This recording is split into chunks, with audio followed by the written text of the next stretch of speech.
Brush. All right, ready? Right. So, Reverend Dunbar, from a financial perspective, give me some of the things that would come up in premarital counseling. In premarital counseling, I cover communication, I cover finance, I cover sex, I cover husband and wife relationship roles and responsibilities, I cover emotional needs, I cover values and interests, which is important to finances, because what are your values on money and spending money?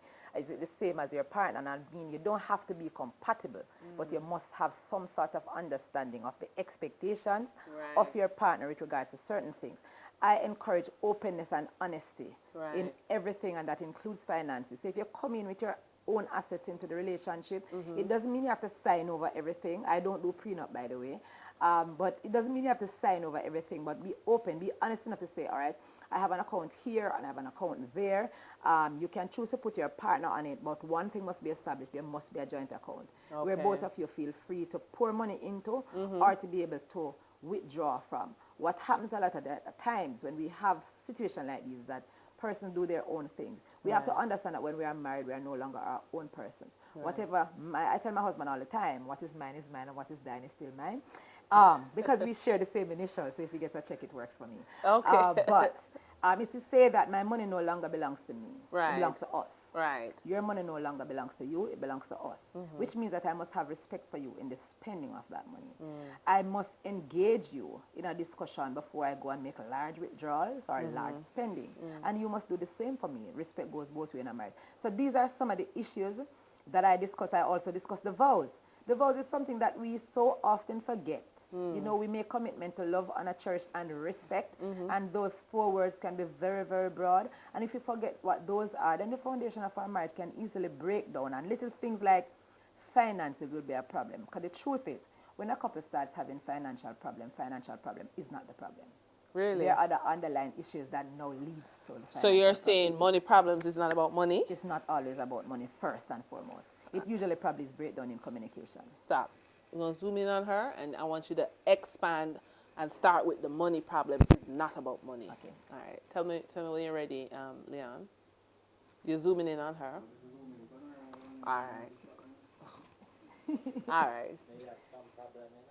All right. Go. All right. It's money problems now. Okay. So money problem is not always about money. When we find that a couple is quarreling about money, usually there are underlying issues that comes from way overboard about something else. Because like I said, if there's honesty and there's openness about everything inclusive of your assets that you have, then it shouldn't be a challenge for you and your partner to be about spending or the liquidation of those assets. So usually it is a breakdown in communication, a lack of trust, and a lack of respect that leads to the matter of money, where now I want to hide my money, I want to not tell you about, you know, all of that I have, the outside job that I have, the extra income that I earn. If all of these things are on the table, then we shouldn't have a problem. Many women marry, well, I should say people, many women or all women marry to be secure in a relationship, and financial security is one of those things. It is not about the amount of money that our husband makes. It is just the knowledge of knowing what he makes, so that we can wrap our head around it. A husband ought to know that if he runs out of money, he can always rock on his wife, because we always have some little start somewhere, be it a partner money or something. We knock things and put it down. So we just want to know how children are going to be taken care of, how the food is going to be bought, how the bills are going to be paid. When we have that knowledge, and that's a top emotional need in a woman, financial intimacy. It's important that couples have financial intimacy. Intimacy is not just sex. We have communication intimacy, we have recreational intimacy, we also have financial intimacy, and it means that I know everything about your finances, your paycheck, when it comes in, how the money is spent.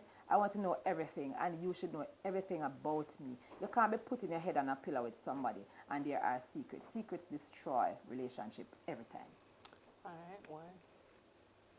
So, Reverend, you made the comment about women marrying for that reason, but a lot of times, well, but what? Don't just for that reason. It's a woman for security. All right, so okay, Security is important. Right. So, Reverend Dunbar, you talked about security being one of the driving factors for a woman to get married.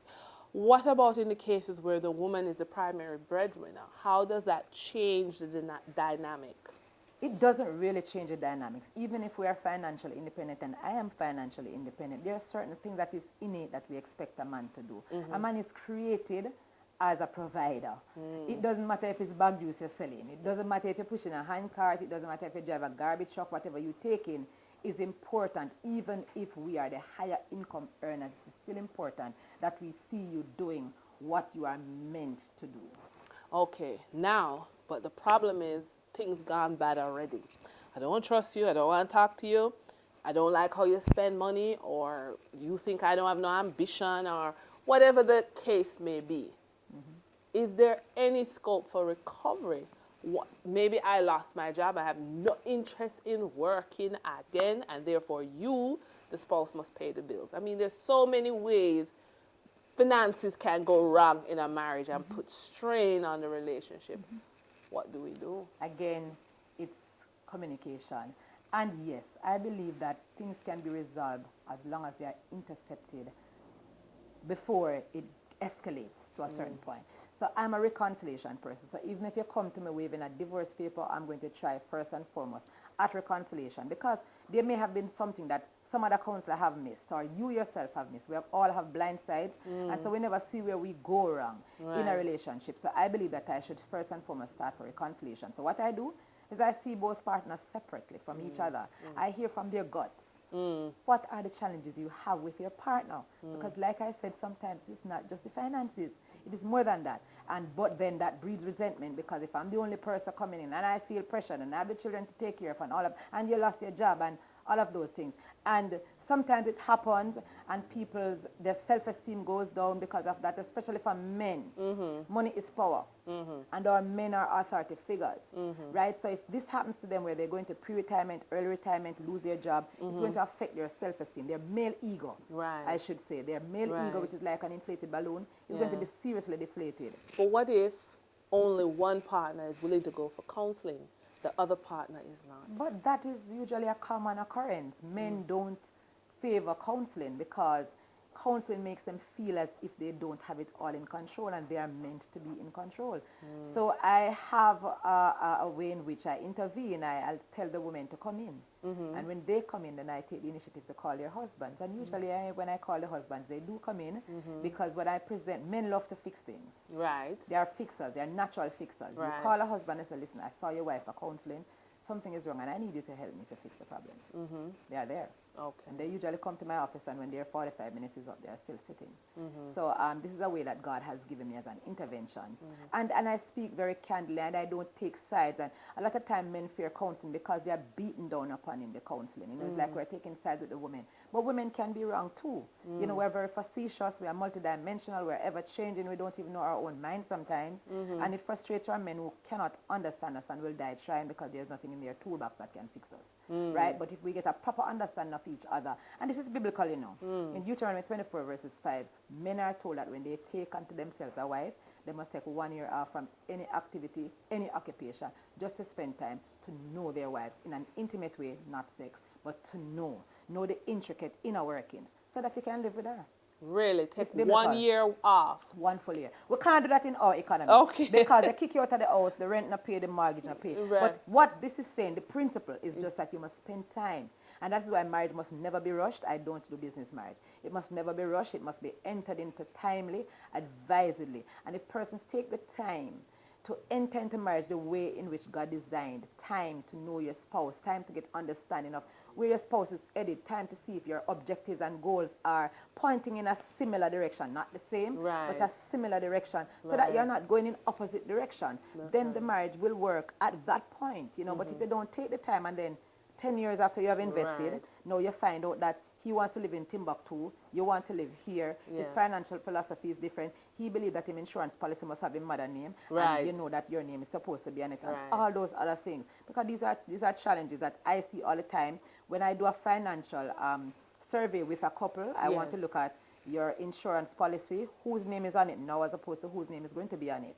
Your bank accounts, all of these secrets have to be divulged, right? Do you have anybody that you take care of outside of your wife now and kids? Do you have a brother or sister, auntie, uncle who depends on you? Right. Is this an agreement by your spouse that you're going to give them $20,000 or $1,000 a week? Right. Is this an enthusiastic agreement? Because Right. all of these things must be taken into consideration. If you are my husband, you're taking care of your brother. I am supposed to be your first port of call, your first sense of responsibility. I must agree with you giving your brother $1,000 out of my money. Right. Because it's mine. Right. So if we right. can have that understanding and that agreement, Right. you know, I am taking care of my mother. This must be a discussion. It's not Right. something you do arbitrarily because Right. you're no longer one.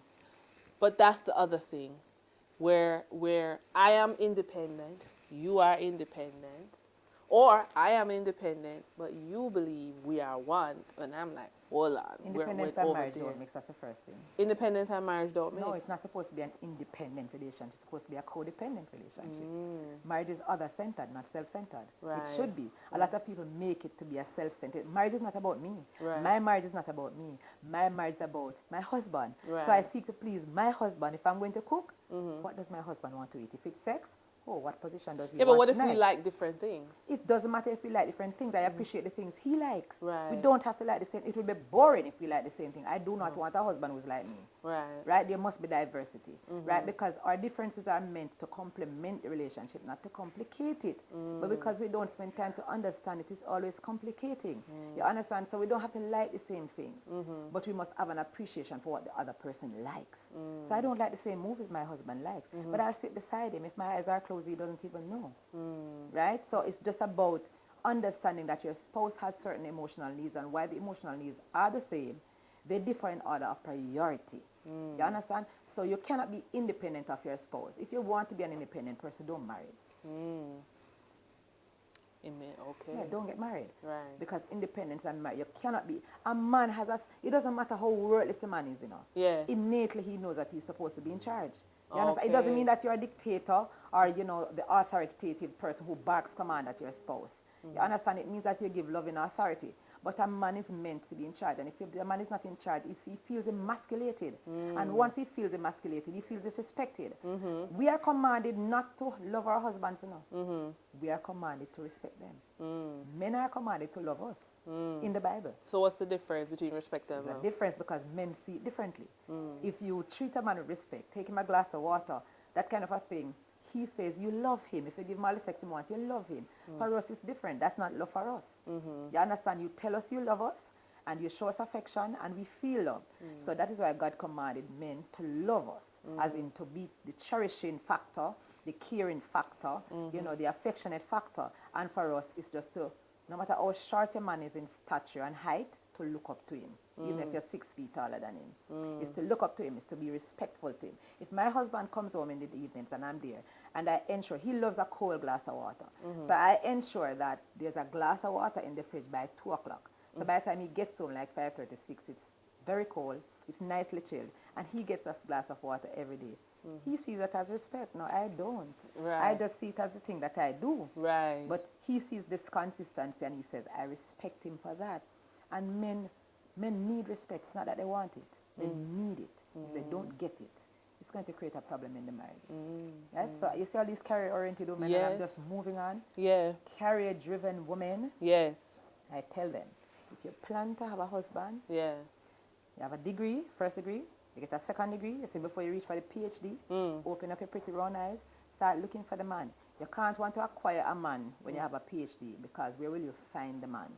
Jamaica is already marginalized, there are men academically. Right. So I'm saying, if you think you have your career and you're good, then buy a poodle and a cat. You don't need a man. Because a man is not going to feel that he's necessary. Right. Because if you can do bad all by yourself, you don't have your car, your 2 houses and your car and your apartment and your bank account, what do you need a man for? He's not going to feel very needed. So I have a higher level education, much higher than my husband, but I don't allow him to feel emasculated by that. Yeah, that's not why he's there. You understand? So I don't allow that to allow me to speak down to my husband. I speak up to my husband. I am my husband's pastor, you know. I pastor him. He has no choice but to listen to me when he goes to church. But when I get out of church, I'm not Pastor Dunbar, I'm Mrs. Dunbar. Yes. I'm submissive to my husband because I understand that there are roles and we can reverse them sometimes. Right. But just coming back to money. Hold on. You've been changing the shot? No.